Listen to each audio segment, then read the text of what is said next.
This is not breaking news. This is not a scandal. This is not about one country, one leader, or one decision. This is about something quieter and far more dangerous. It's about what happens when a system tells you that you still have choices, long after those choices have already disappeared. Nothing here collapses overnight. Nothing explodes. Nothing announces itself. Instead, pressure builds in places most people never look. Agreements that sound technical, moves that appear symbolic, decisions described as temporary, neutral, reversible. But systems don't fail loudly at first. They fail by narrowing options, by making every next step more expensive than the last. If you're watching closely, you can already feel it. The sense that standing still is no longer possible, that every direction carries a cost. Stay with me. Because once this mechanism becomes visible, it can't be unseen. And what comes next explains why this moment matters more than it looks. What actually controls outcomes now isn't ideology. It isn't alliances. It isn't even military power. It's dependency. Modern systems are no longer governed by who agrees with you.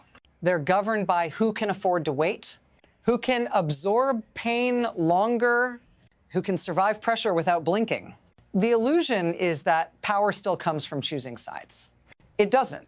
Power comes from being able to refuse a choice at all. And that ability has quietly disappeared. Markets punish faster than armies. Supply chains discipline more efficiently than sanctions. Legal frameworks move slower but cut deeper.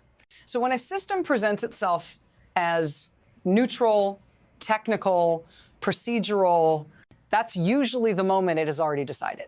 What looks like coordination is often leverage. What looks like cooperation is often exposure. And what looks like autonomy is often the most fragile position of all. Because once dependency is revealed, it becomes actionable. And in this system, action doesn't arrive all at once. It arrives in layers. The first layer already moved. Most people just didn't recognize it yet. For a long time, this shift looked harmless, almost boring. Before, alignment was explicit. Treaties were signed. Enemies were named. Costs were clear. Now, everything moves through softer language.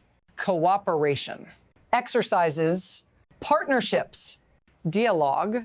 Before, choices were strategic. Now, they're procedural. That's the change most people missed. Because when a shift happens slowly, it doesn't feel like a shift at all. It feels like normalization, like routine, like continuity. But systems exploit that comfort. They don't need dramatic breaks anymore. They just need time. They need repetition. They need plausible deniability. Each step small enough to defend, each move technical enough to justify, each decision framed as temporary until suddenly the old position can't be recovered. Not because it was taken away, but because returning to it now carries a cost no one budgeted for.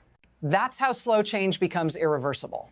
And once the point of return disappears, every action after that is no longer about choice. It's about damage control. And that's when the first visible shock arrives.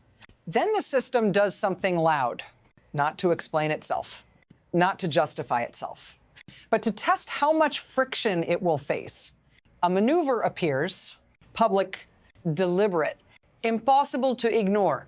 On the surface, it looks contained, organized, lawful, even cooperative.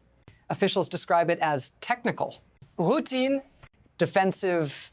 But the composition matters more than the description. Who appears together, who stands where, who is suddenly visible in spaces that once implied something else. That visibility is the shock, because shocks aren't designed to win arguments. They're designed to force reactions, to see who protests, who hesitates, who stays silent, and silence is data. The system doesn't need agreement. It only needs confirmation that the cost of resistance is higher than the cost of acceptance. That calculation happens fast. Behind closed doors, inside markets. Across diplomatic channels, By the time the public starts debating what it means, the system has already logged the result and moved to the next step. Here's the part most people misunderstand. The shock isn't the mechanism, it's the trigger. The real machinery activates afterward, quietly. Predictably, pressure doesn't arrive as punishment. It arrives as recalibration. Access is reconsidered. Preferences are reviewed. Risk models are adjusted. Nothing is announced. Nothing is explained. But suddenly, timelines stretch. Costs rise. Certainty disappears. This is how systems discipline behavior without ever issuing a command. Those who benefit are invisible. They don't need to speak. They don't need to threaten. They simply wait, because the system rewards whoever can delay pain the longest, whoever can absorb uncertainty without flinching, whoever doesn't need immediate relief. And the damage doesn't fall where decisions were made. It spreads outward into sectors, into jobs, into households. The people absorbing the cost never voted on the move that triggered it. They don't even recognize the connection. That distance is intentional, because once cause and consequence are separated, accountability dissolves. And when accountability dissolves, the system gains momentum, which is exactly when the next escalation becomes possible. Then everything speeds up. Signals stack. Responses overlap. Pressure multiplies. What was once indirect becomes measurable. Numbers appear. Forecasts harden. Warnings stop being hypothetical. Lines that used to feel distant suddenly feel close. Trade becomes leverage. Law becomes threat. Diplomacy becomes spectacle. There is no single decision point. No dramatic announcement, just accumulation. Every action now carries a secondary cost. Every delay compounds exposure. Every correction arrives too late to undo the last one. Institutions react out of sequence. Some move too early. Some freeze. Some deny anything is wrong at all. That mismatch matters because systems don't collapse when pressure is applied. They destabilize when reactions lose coordination. And once that happens, control shifts away from policymakers and into automatic processes. Markets, ratings, algorithms, narratives. At that stage, intent no longer matters. Only momentum does. And momentum has no loyalty, which is why the next impact doesn't hit institutions first. It hits people. This is where it reaches you, not as a headline, not as a policy memo, but as constraint. You feel it as narrowing. Options that used to exist quietly disappear. Opportunities take longer. Margins shrink. Risk becomes personal. You didn't vote on this alignment. You didn't approve this signal. You weren't in the room when the calculation was made.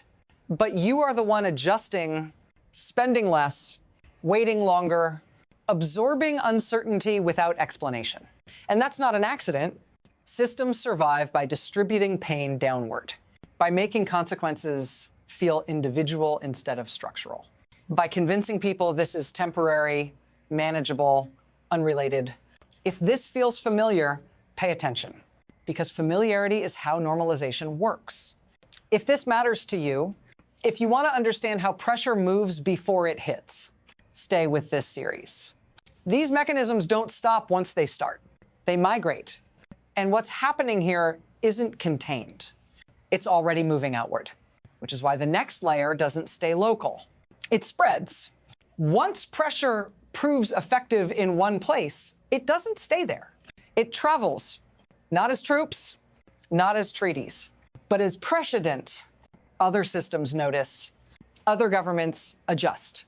Other markets recalibrate expectations. What was once an exception becomes a template. Supply routes reroute. Insurance prices shift. Partnerships quietly downgrade from strategic to conditional.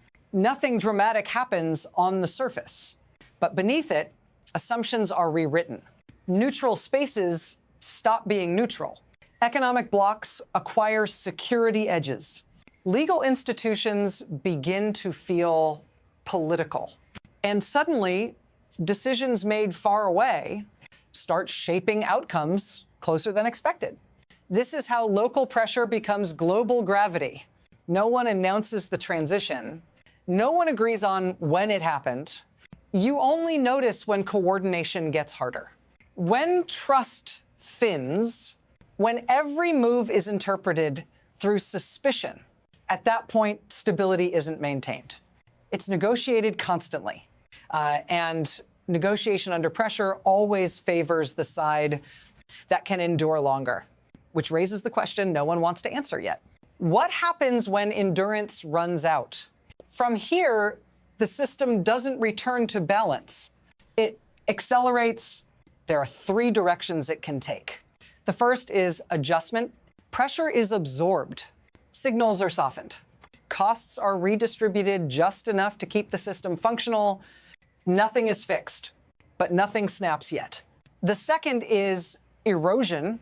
Institutions keep operating, but with less credibility.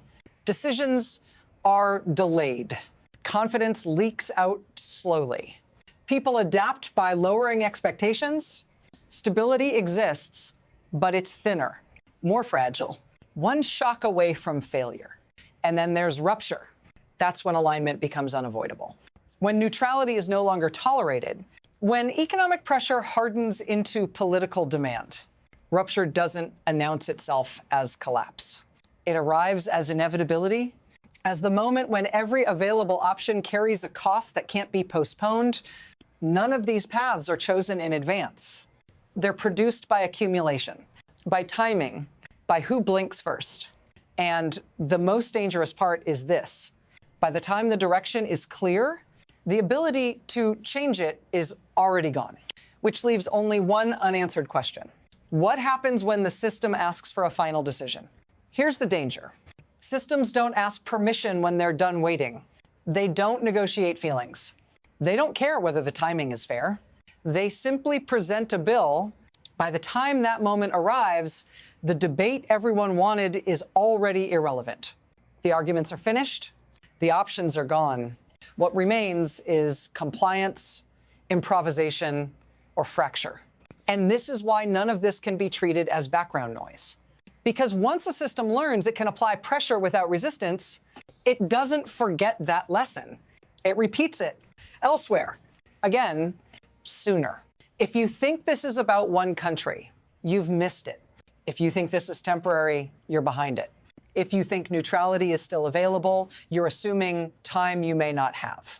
Stay with this series, because the next stage isn't louder, it's narrower. And once the space to maneuver disappears, understanding what happened won't be enough. The only question left then is whether you saw it coming, or whether the system decided for you.